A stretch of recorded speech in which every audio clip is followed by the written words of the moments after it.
Hi అండి, good evening అండి.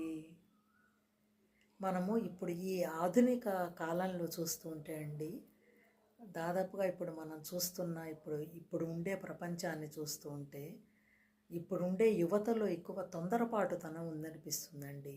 నిదానంగా ఫలితాన్ని పొందటము, అది ఎప్పుడు కూడా నిలకడగా ఉండేటట్టుగా ఫలితాలను పొందాలనే ఆలోచన తగ్గిపోయింది అనిపిస్తుంది. నాకైతే అనిపిస్తుంది. ఇన్స్టెంట్గా ఫలితం రావాలి, ఇన్స్టెంట్గా ఇమీడియట్గా మనకు అందాలి. ఒక్కోసారి వాళ్ళ ఆలోచన కూడా తక్కువ కష్టంతో ఎక్కువ ఫలితం పొందాలని కూడా ఒక్కోసారి ఆలోచిస్తారనిపిస్తుంది. కానీ అదైతే కరెక్ట్ పద్ధతి కాదు కదా. ఒక పద్ధతిలో కష్టపడితే తప్పక మంచి ఫలితం నిలకడగా అందుతుంది మనకి. కష్టే ఫలే అన్నారు కదా. ఎంత బాగా కష్టపడితే అంత మంచి ఫలితం అందుతుంది.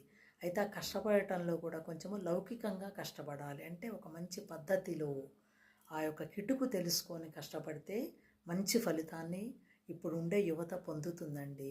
వాళ్ళ ఉద్యోగాలలో కానీ వాళ్ళ యొక్క చదువుల్లో కానీ మంచి ఫలితాలు వాళ్ళు పొందుతారు. అప్పుడు ఒక మహానుభావుడు, ఒక కవి అన్నాడండి, ఆయన అగాధమౌ జలనిధిలోన ఆణిముత్యమున్నటులే శోకాన మరుగున దాగి సుఖమున్నదిలే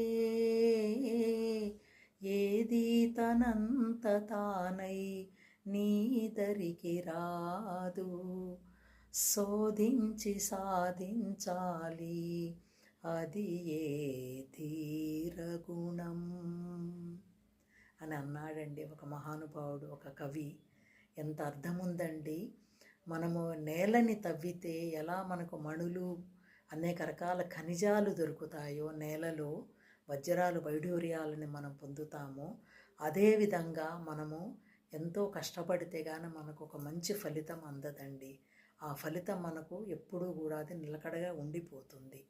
అది మన జీవితము మొత్తం కూడా మనం దాన్ని ఆస్వాదించవచ్చు. జీవితం అంతా దాన్ని ఆస్వాదిస్తూ ఆనందంగా చక్కగా జీవితాన్ని గడపచ్చండి. Thank you very much.